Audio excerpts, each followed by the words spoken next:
Fala pessoal, sejam muito bem-vindos a mais uma edição do Destaque ANC, o nosso quadro, seja no YouTube ou na nossa rede de rádio. No episódio de hoje estamos recebendo o deputado estadual e líder do governo na Assembleia Legislativa, o deputado Guilherme Sampaio.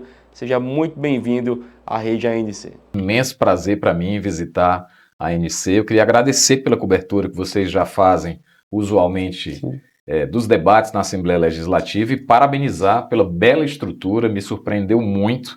Eu entendo agora a qualidade do serviço de comunicação que vocês têm prestado à sociedade cearense. Quem está acompanhando o senhor aqui nos canais da ANC, aqui na nossa estrutura, já conhece o senhor nas nossas coberturas na Assembleia Legislativa, mas a sua atuação ela começa bem antes como vereador de Fortaleza, lá em 2004. Eu queria que o senhor fizesse um balanço também dessa atuação, toda essa sua experiência, que com certeza contribuiu para que o senhor hoje pudesse atuar na Casa do Povo Cearense. Bom, Felipe, eu sou educador, né? Na realidade, inclusive, nunca pensei em ser parlamentar, em ser político. Trabalhei em escola há muito tempo, escola infantil, e num dado momento eu comecei a me envolver em movimentos sociais que lutavam pelo direito à educação. Paralelamente a isso, desenvolvi uma experiência de um projeto que gerava emprego e renda para pessoas na faixa de pobreza através de microcrédito na Prado Futuro. Isso é no final dos anos 90, né? E coordenei uma mobilização política nacional de pequenas instituições de ensino em Brasília.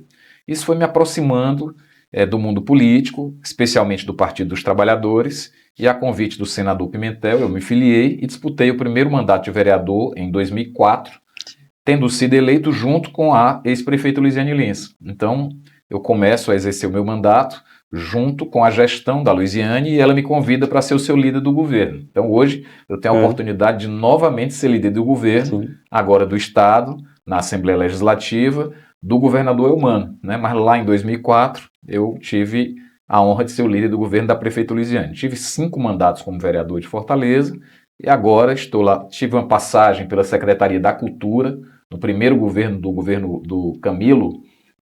Eu passei um pouco menos de 2 anos na Secretaria da Cultura, foi quando a gente reabriu o Cine Teatro São Luís, quando a gente começou as obras da nova biblioteca pública, que é assim hoje um patrimônio não só local, mas um local de visitação intensa de turistas que vêm aqui ao estado do Ceará, entre outras ações, e estou agora liderando a base do governo Eumano na Assembleia Legislativa, tendo essa honra, esse privilégio. Deputado, em 2022 foram mais de 36 mil votos que o senhor recebeu para deputado estadual. Por conta da sua atuação na Câmara Municipal ao longo de todos os seus mandatos como vereador, boa parte da sua base eleitoral em Fortaleza, sua maior fatia na votação foi obtida na capital cearense? Isso, eu tive 27 dos 36 mil votos aqui em Fortaleza, né? Então, muito tempo de mandato, são 5 mandatos, é natural, a minha trajetória passa muito pela militância em torno da política de educação, do direito à educação, da valorização dos professores, da política pública de cultura, das pautas de direitos humanos e meio ambiente e da valorização do servidor público. Então, esses segmentos da sociedade já me conheciam há muito tempo. Então, por isso, eu tive uma expressiva votação em Fortaleza. E o restante da votação foi muito pulverizado. Acho que agora, com um mandato com mais intensidade, mais tempo, eu já tinha assumido como mandato de deputado estadual na legislatura passada por 4 meses como suplente. Agora, acho que a tendência é que a gente também passe a ser um pouco mais conhecido no interior do Ceará e interagir naturalmente com os prefeitos, com os vereadores, com os secretários dessas pastas, e acredito que em processos eleitorais futuros é possível que a gente tenha um desempenho, inclusive, mais forte no interior do Ceará. Deputado, eu queria que nós pudéssemos repercutir também a sua chegada na Assembleia Legislativa. O senhor renovou o quadro em 2023 e toda essa sua atuação em defesa das pautas do governo, acredito que fortaleceram a missão dada por Eumano de Freitas agora em 2025, para que o senhor pudesse ser o líder do governo na casa. Olha, muda radicalmente o mandato. Sim. Né? O líder do governo é quem representa o governador na Assembleia. É quem faz a articulação política, a negociação de todos os projetos que o governador envia para serem aprovados na Assembleia. É também um interlocutor com a sociedade. Então, quem quer falar com o governo, com secretários, com o governador, procura a liderança do governo. Então, é uma agenda extremamente intensa, né? E acaba que sacrifica muito o mandato. Então, eu procuro muito aliar as pautas do meu mandato a a oportunidade que eu tenho de, como líder do governo, influenciar nas políticas públicas das mais diversas áreas, especialmente aquelas áreas que eu tenho uma militância mais frequente, como é o caso da educação, da cultura, essas que eu citei agora há pouco. Agora, eu tenho digamos, uma facilidade de cumprir esse papel, Sim. porque tem uma relação muito antiga com o Eumano, né? Quando eu era o líder do governo da Luisiane, foi quando o Eumano chegou a Fortaleza, ele estava morando fora, coordenou o orçamento participativo da ex-prefeita Luisiane, passou a compor o núcleo político do governo da Luisiane, já demonstrando ali sua competência, sua capacidade de articulação, de diálogo, de escuta, sua firmeza de posições, é uma característica muito forte da personalidade do governador, e ele se torna o nosso candidato à sucessão da Luisiane. Então, desde então, nós temos não só uma cumplicidade ideológica, né, militamos os dois no PT, mas também uma relação de muita confiança, muito respeito mútuo.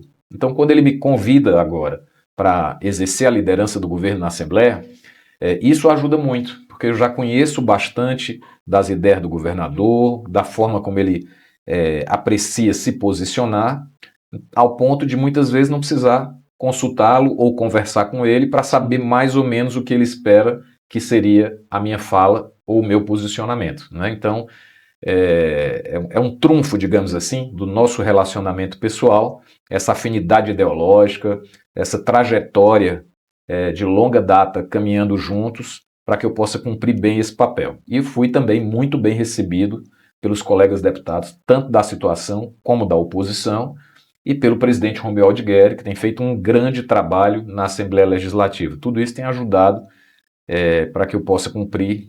Essa semana eu estava comentando, eu acho mais fácil ser o líder do governo na Assembleia do que foi ser líder do governo na Câmara Municipal. Talvez a experiência ajude também, né?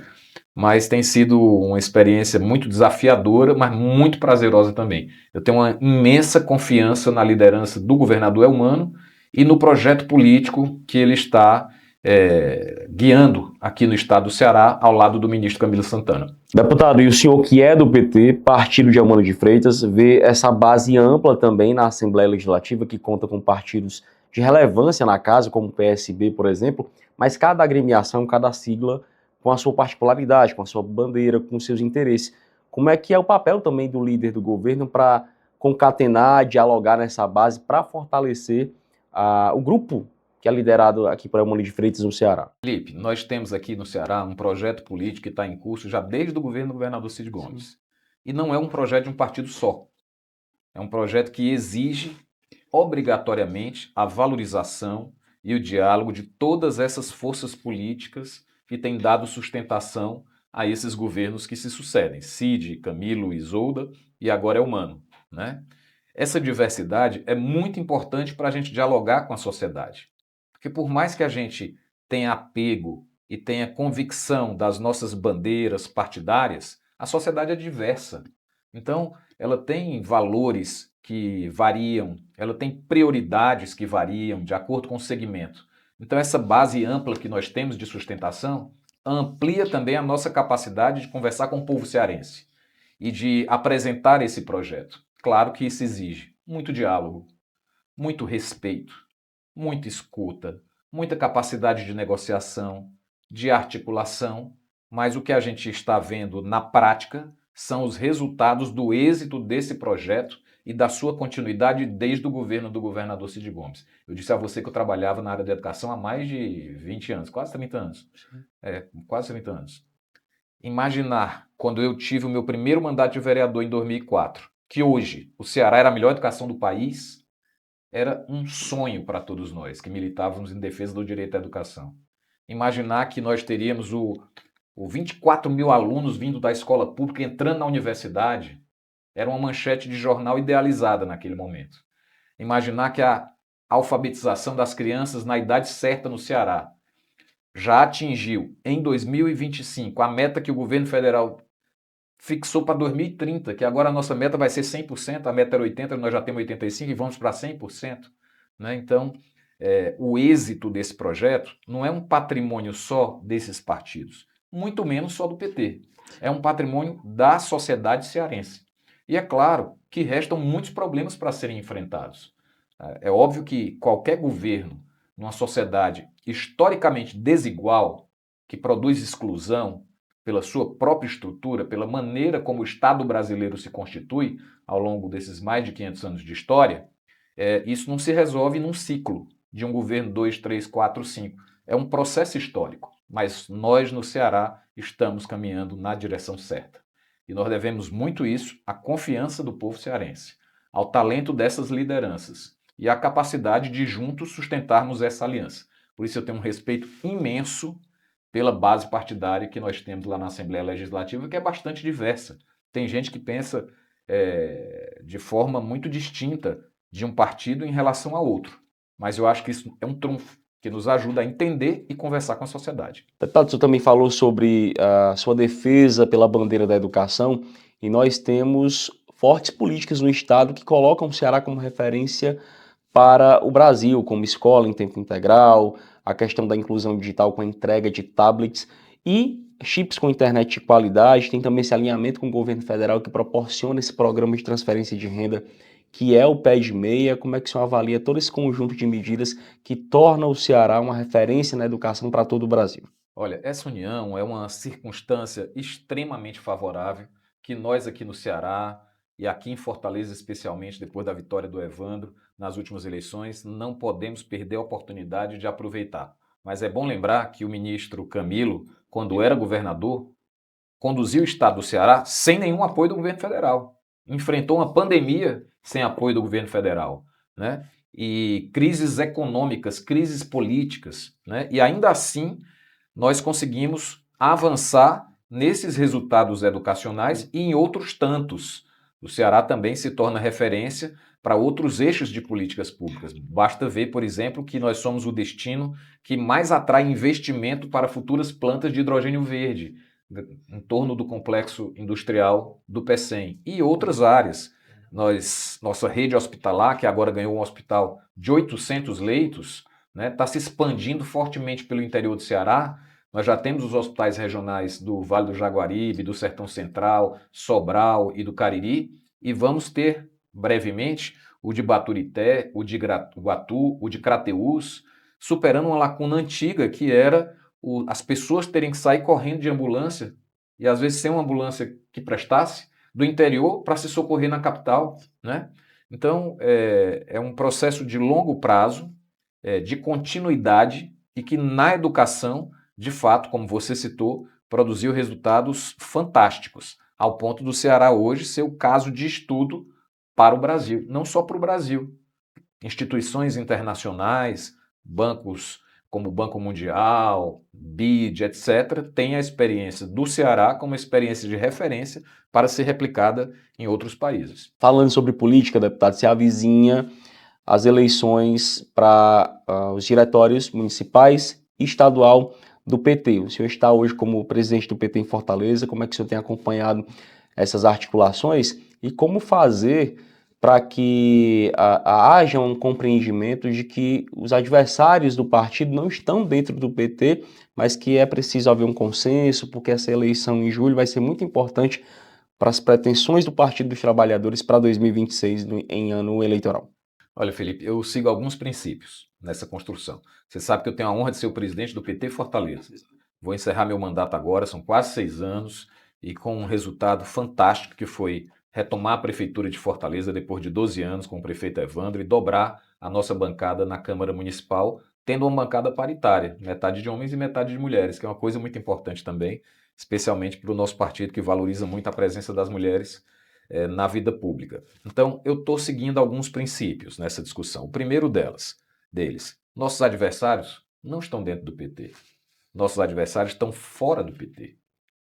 Portanto, nós não devemos perder muita energia disputando entre nós no momento em que existe uma ameaça fascista que recentemente no país tentou dar um golpe de Estado. Esse é que é o grande problema. Nós temos que estar muito unidos e unidos com os nossos aliados para defender a democracia, porque com todas as dificuldades, com todos os defeitos, é na democracia que a gente avança em torno dos direitos da população, dos direitos dos mais pobres. É na democracia que a gente pode reivindicar, é na democracia que a gente pode escolher nossos representantes, é na democracia que a gente pode pressionar. Então é na democracia que a gente avança socialmente e em igualdade, que é o principal desafio da sociedade brasileira. Então, devemos perseguir a unidade. É nesse sentido que algumas correntes do PT se agruparam num campo político, campo popular, que está interagindo com outras correntes, e nós apresentamos em Fortaleza o nome do ex-deputado Antônio Carlos como opção de unidade para presidir o PT Fortaleza. Ele tem um perfil que transita por todas as correntes, ele é a cara do militante do PT, é um educador como eu, né, tem experiência política, foi deputado, é secretário executivo de articulação política, e creio que temos uma chance de construir unidade em Fortaleza em torno da presidência do PT. E hoje, no momento em que estamos fazendo essa gravação, está se concluindo o prazo para a inscrição das chapas e candidatos a presidente estadual. Nós também defendemos que haja uma candidatura de unidade e estamos discutindo a apresentação de um nome de outra força política que vem dirigindo já o Partido dos Trabalhadores, entre os nomes colocados por essa força política, por essa corrente, chamada Campo Democrático, né? Que possa ser avaliado por nós, para que nós possamos construir unidade também na eleição para a presidência do PT estadual. Né? E as chapas concorrem entre si. Exato. E compõem o diretório do partido e fazem a discussão mais importante. Qual é a discussão mais importante? É como é que nós, como partido, estamos conversando com o nosso povo. Como é que nós estamos entendendo o problema do emprego, das formas de trabalho que mudaram muito. Né? Antigamente as pessoas lutavam para ter uma carteira assinada, hoje elas têm outros tipos de vínculo. São motoristas de aplicativo que muitas vezes não têm nenhuma proteção, a empresa explora e você não sabe nem quem é o patrão nem onde é a sede da empresa. Né? São motoqueiros que também trabalham para esses aplicativos, é um outro mundo. Né? O que a juventude espera de nós? Criando oportunidades para ela realizar seus sonhos. Né? Como é que nós vamos tratar o tema da segurança pública que aflige tanto a nossa população? Então, o Partido dos Trabalhadores precisa necessariamente, como é usual em qualquer ciclo político, atualizar o seu programa. E, além de atualizar o seu programa, pensar sobre a sua organização interna. Eu defendo, sempre defendi, que um partido forte é um partido perto da sua militância. É um PT nas bases. É um PT que tem núcleo no bairro, tem núcleo estudantil, tem núcleo no segmento das fábricas, das indústrias, do comércio, e dialoga e faz plenária e escuta e envolve as pessoas, né, no movimento negro, no movimento de mulheres, no movimento LGBTQIA+, nas pessoas com deficiência, enfim, um partido muito vivo, né, capaz de colher, ser sensível ao que a nossa população precisa para superar as suas dificuldades de trabalho, de renda, de oportunidade em relação a isso, para enfrentar a questão da segurança pública, né, para realizar os seus sonhos educacionais, para melhorar a estrutura da saúde, a assistência em saúde da nossa população. Então, o PT precisa avançar cada vez mais na sua relação com essa base. A grande força do PT é a sua militância, é a sua relação com os movimentos populares. O PT é o primeiro grande partido do país que surge da baixo para cima, organizado por trabalhadores, por gente que lutava por melhores salários, gente que lutava por terra para plantar, gente que lutava por creche para os filhos, por direito de entrar na universidade, por saúde pública. Essa é a grande força do PT. Então é perto dessa grande força, a nossa base, a nossa militância, que a gente se alimenta da energia necessária e atualiza o nosso discurso para cumprir os desafios que a gente tem quando está governando como agora. Então a minha tese é que eu estou ajudando a fazer um amplo diálogo interno para que a gente construa o máximo de unidade para enfrentar esses desafios, que eu resumiria num só: derrotar a agenda da extrema-direita que ataca a democracia e retira direitos da classe trabalhadora, como nós vimos no governo Bolsonaro. Vimos milhares de pessoas morrerem por falta de acesso à vacina, ao tratamento adequado de saúde. Vimos as políticas de educação minguarem porque o Ministério da Educação começou a discutir baboseira e não política pública. Agora o Camilo está reconstruindo tudo. Você citou o pé de meia. Sabe quantos alunos são beneficiados com esse pé de meia, que ao todo transfere R$ 9.200 em 3 anos para cada aluno que está na faixa de pobreza e está no ensino médio? 4 milhões no Brasil. Sabe quantas capitais têm mais do que 4 milhões de habitantes? 2, Rio e São Paulo. Só nesse programa Pé de Meia, criado pelo ministro Camilo, por orientação do Lula, 4 milhões de jovens recebem uma poupança, uma bolsa, que totaliza ao final R$ 9.200, para ajudar a mantê-los na escola e para criar o chamado pé de meia para ele começar a vida depois da escola. Essa é uma política revolucionária, é um grande investimento que somente um governo que tem sensibilidade com os que mais precisam, com os mais pobres, poderia implementar. Então, essa é a agenda que a gente precisa reforçar, atualizar, e o processo interno de escolha da direção do PT tem que reforçar essa direção política que eu acho que atende à expectativa da maioria da população. Perfeito. Deputado, o senhor fala sobre reforçar, né, esses ideais da militância do PT, e como o senhor bem frisou, o PT volta a comandar a Prefeitura de Fortaleza após 12 anos. Essa questão de reforçar esses ideais é também uma lição deixada nas últimas eleições, por conta de uma vitória talvez um tanto quanto apertada? Como é que o senhor avalia o que nós vimos na disputa pela Prefeitura de Fortaleza em 2024? Olha, eu diria que não tanto pelo resultado eleitoral, mas a cidade estava abandonada.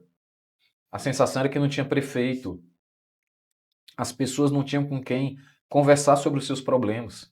O Evandro assumiu a prefeitura, no dia seguinte, ele já estava num bairro, no outro, visitando uma escola, visitando um hospital, visitando um posto de saúde, visitando um CAPS, uma presença forte e de escuta e de sensibilidade na cidade toda, né? Então, agora mesmo, o secretário Arthur Bruno, presidente do Iplanfor, iniciou o processo de participação da população, que tinham acabado o orçamento participativo, voltou agora o processo de participação em fóruns territoriais que estão reunindo a população para discutir suas prioridades para o plano plurianual, que depois vai ser o orçamento de Fortaleza.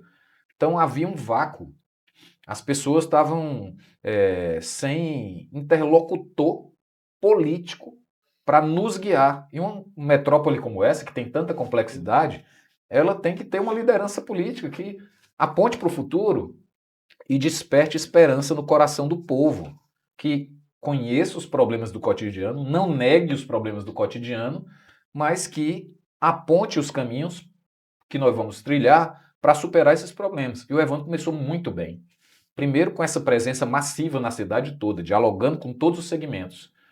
Segundo, quando a gente viu o que aconteceu no Carnaval, aquilo é muito simbólico, o Carnaval descentralizado na cidade toda. O que é que isso quer dizer? Não é só a política cultural acessível a mais pessoas. É para dizer que Fortaleza é de todos. Que o recurso público deve ser investido para garantir o direito à cultura para toda a população, sem haver uma fragmentação. Quando a gente viu o Evandro acabar com a taxa do lixo, ele não só reafirma a credibilidade que ele alcançou sendo eleito, porque tinha prometido acabar e acabou com a taxa do lixo, mas ele, associado a isso, enviou para a Câmara Municipal um projeto de lei revogando algumas leis que aprovaram no apagar das luzes da gestão passada, liberando construções em área de proteção. Então, em muito pouco tempo, o Evandro mostrou a cara e o jeito do Partido dos Trabalhadores de dialogar com seu povo e de conduzir a administração. Ele está enfrentando muitas dificuldades porque recebeu uma administração devendo 2 bilhões de reais. Então está tentando renegociar, está conseguindo renegociar esses empréstimos, que eram empréstimos de curto prazo, com juro altíssimo. Suicídio financeiro. A impressão que dá é que tinham gastado tudo para tentar viabilizar a reeleição do prefeito, e de forma irresponsável. Então, muitos fornecedores de remédios, muitos fornecedores das mais diversos insumos para o funcionamento da escola, para o funcionamento dos hospitais, dos postos de saúde, pararam de fornecer porque pararam de receber. Então, essa é a herança que foi deixada para o Evandro. E com muita habilidade ele está negociando caso a caso e também negociando empréstimos de mais longo prazo com a taxa de juro menor para poder sanear as contas da prefeitura, dar um fôlego e realizar plenamente o seu programa de governo, que é muito ousado e que a população aprovou. Uma das metas do PT, e tem sido muito claro por parte das lideranças, é a reeleição de Elmano para 2026, ser reeleito até 2030. Existe algo que você pode adiantar para a gente que esteja dentro das prioridades do PT, ou no momento o que é consenso é a busca pela reeleição de Elmano e as outras coisas ficaram para discussão no momento oportuno? Do ponto de vista eleitoral? E, Bom, sim. do ponto de vista eleitoral, dentro da aliança, nós temos uma avaliação que o governo do governador Elmano está indo muito bem. Recentemente, inclusive, foram divulgadas pesquisas que apontavam a aprovação do governo de quase 70%, e eu acho que vai melhorar. Eu estou entre os que apostam que vai melhorar ainda mais. Então, a reeleição do governador Elmano é necessária para que esse projeto continue avançando. Esse é um consenso. Existem as outras posições da chapa. E, felizmente, ao contrário de quem acha que isso é um problema, eu acho que isso é uma vantagem.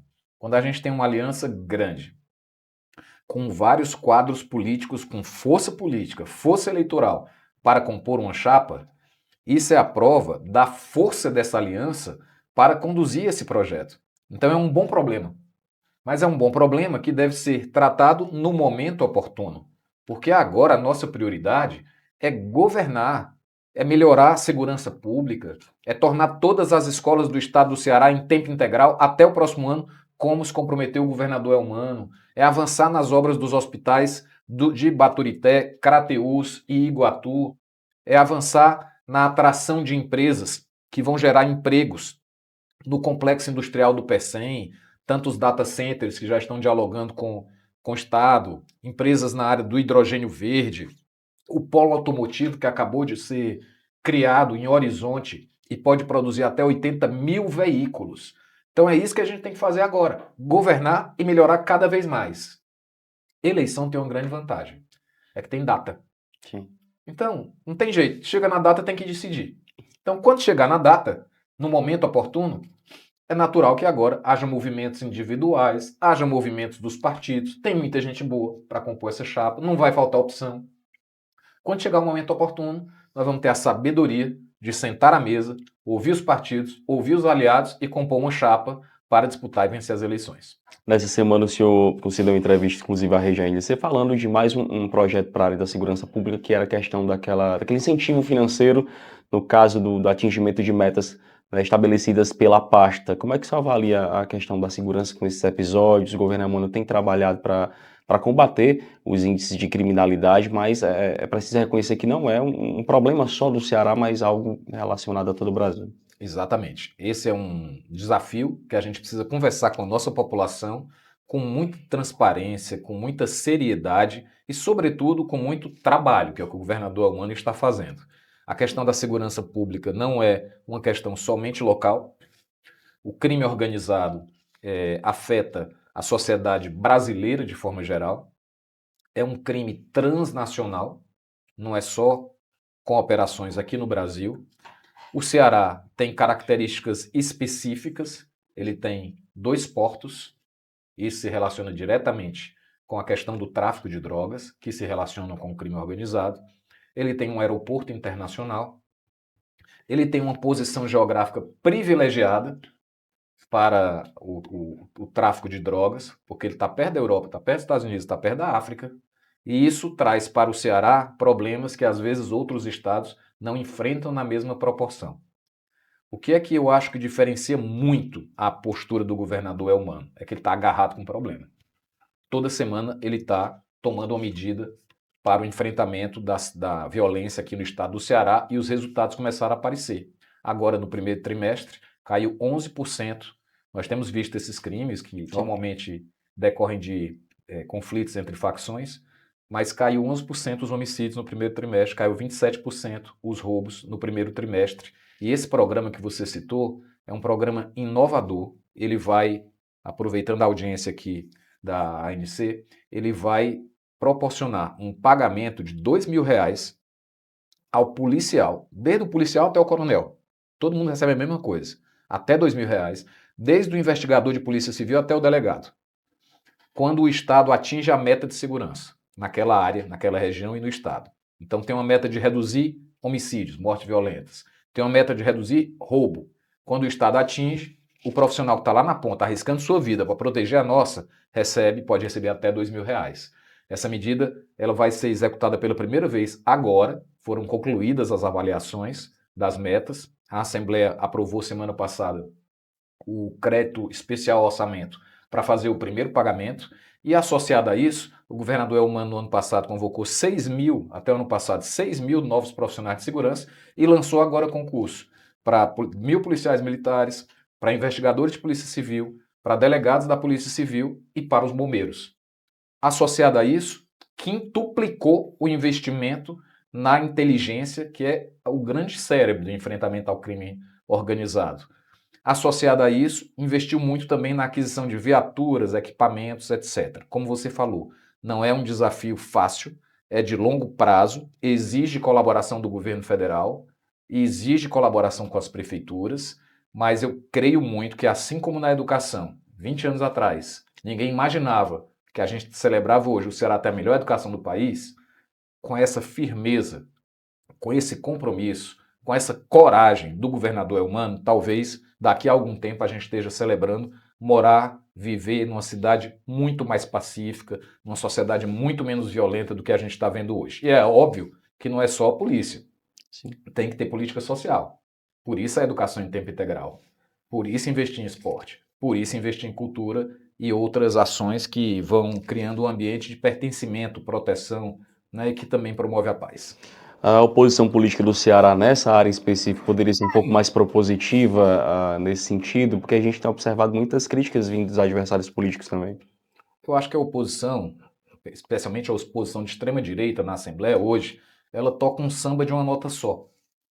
E toca uma música que está com um disco arranhado, a população não aguenta mais ouvir, né? Inclusive de forma muito demagógica, utilizando muito lacração na internet, utilizando fake news. Essa semana eu fiz um debate com um colega de oposição e eu perguntava por que ele cobrava tanto que o governo fizesse a medida A, B ou C na segurança pública e criticava. E quando o governo tomava as medidas nessa mesma direção, ele também criticava. Eu perguntava, você está combatendo, querendo combater o crime ou o governo? Quer combater o crime ou quer atacar o governo? Porque quando o governo toma medidas que você mesmo disse que cobrava há algum tempo, você não reconhece, você não elogia, você continua atacando. Então, eu acho que esse tipo de demagogia não funciona, inclusive, mais nem com a própria corporação, que durante um tempo esse discurso teve um tipo de eco. E a população, no momento oportuno, vai formando o seu juízo para fazer as suas escolhas político-eleitorais. Eu sinto falta, na Assembleia Legislativa, de um debate mais qualificado de projeto para o Estado, Sim. porque nós temos um projeto para o Ceará, um projeto de desenvolvimento econômico, né, de políticas sociais. E é bom quando você tem uma oposição que sabe fazer um debate de alto nível. Aqui eu não estou generalizando, tem Sim. bons colegas que dão uma contribuição qualificada, mas que no todo apresentam um projeto alternativo. Ó, o projeto de vocês é esse, vocês defendem que a educação seja assim, que a saúde seja assim, nós defendemos que seja assado. E vamos discutir aqui. Exato. Né? Isso é bom para o parlamento, é bom para a Parlamento para isso. sociedade, é bom para a democracia. Isso fortalece a democracia. Eu sinto falta disso hoje na Assembleia. Parece que as pessoas estão muito mais interessadas em gravar um videozinho de 1 minuto para postar na sua rede social, né, e gerar aquela polêmica que os algoritmos produzem, do que de fato em contribuir com uma visão crítica construtiva para que o governo avance nas suas políticas. Outra pauta também que a oposição tem levado até na Assembleia também aqui, a questão da anistia. Como é que o senhor avalia também, já que o senhor falou por diversas vezes aqui da importância da democracia no Brasil? Olha, o que aconteceu nos últimos dias na Câmara dos Deputados, em que um projeto avançou no sentido de anistiar um dos processados, né, pelos atos golpistas, é uma vergonha e uma afronta à democracia. Nós não podemos, de maneira nenhuma, permitir que haja risco de pessoas que não foram nem condenadas a serem anistiadas. Eu nunca ouvi falar disso. Você pede anistia para alguém que já foi condenado, para alguém que já foi julgado. Agora não foi nem julgado, não sabe nem se vai ser condenado, já pede anistia prévia, é como se fosse um reconhecimento de culpa. Além disso, a gravidade dos ataques feitos à democracia, houve uma tentativa explícita de golpe. Nós assistimos ao vivo na televisão, né? E há as provas produzidas pela Polícia Federal que estão sob análise do Supremo Tribunal Federal. Isso não pode ficar impune. Se isso fica impune, nós teremos novas ameaças à democracia num futuro próximo. Aliás, se os crimes da ditadura não tivessem ficado impunes, talvez esse tipo de ameaça não estivesse voltando agora como está voltando. Então é fundamental para a garantia da democracia. Eu sempre digo, quando eu vou receber estudantes que vão lá na Assembleia Legislativa conhecer a Assembleia. Só, a geração dos meus pais lutou para derrotar a ditadura. A nossa geração tem que lutar para consolidar a democracia. Esse é o legado que a gente tem que deixar para os nossos filhos e netos, porque é na democracia que a gente conquista direitos e que a gente combate a desigualdade, que é a grande chaga da sociedade brasileira. Perfeito, deputado. Encaminhando aqui para o final da nossa entrevista, queria que o senhor pudesse comentar também sobre como transformar tudo que tem sido feito pelo governo Lula em nível de popularidade também. Nós temos observado que tem sido realizado um trabalho de reconstrução, mas como reverberar isso em número de popularidade, por exemplo? Olha, hoje nós temos um desafio muito grande em relação a isso, que diz respeito a como funcionam as plataformas de comunicação em redes sociais, turbinando conteúdos de extrema-direita. Nós vimos o que aconteceu nos Estados Unidos com os presidentes dessas principais empresas transnacionais que têm um imenso poder hoje, essas que são as donas das redes sociais, empresas de tecnologia da informação, se associando ao presidente Trump.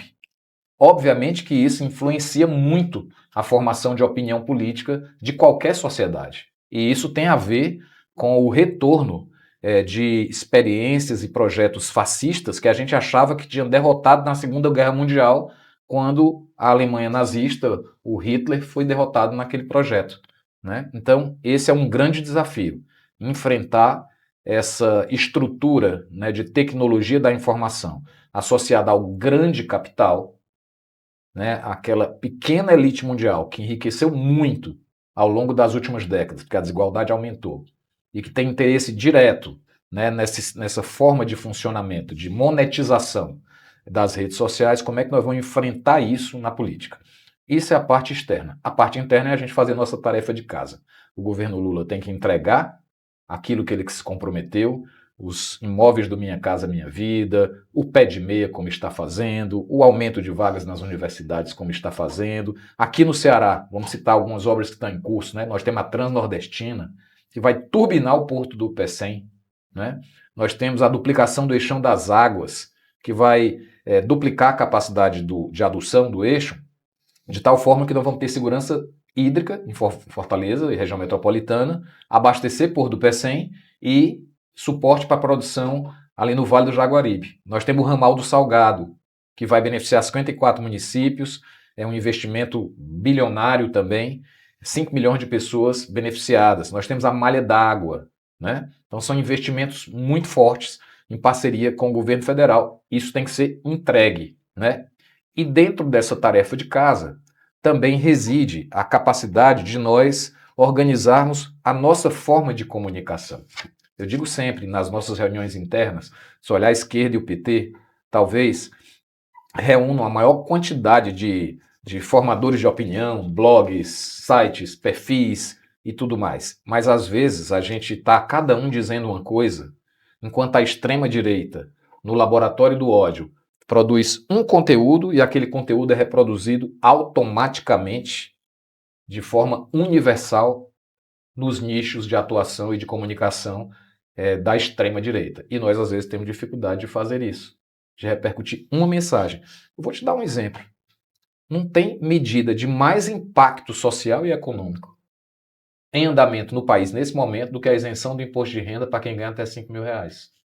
Felipe, não sei se você já fez essa conta. Isso representa um 14º salário.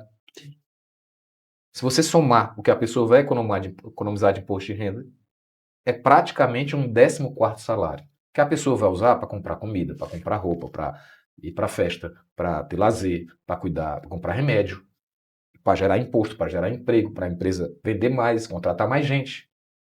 O impacto socioeconômico disso é absurdo, né? E às vezes a pauta é dominada por coisas muito menos importantes. Hoje eu estava de saco cheio assistindo TV, vendo as pessoas criticarem a presença do Lula numa viagem internacional que ele fez à Rússia, que vai ajudar muito, junto com Xi Jinping, a buscar uma solução para o conflito com a Ucrânia. E as pessoas criticando que o Lula não deveria ter ido à Rússia, porque a Rússia invadiu a Ucrânia, porque muitos países que são classificados como não democráticos estão lá também, certo?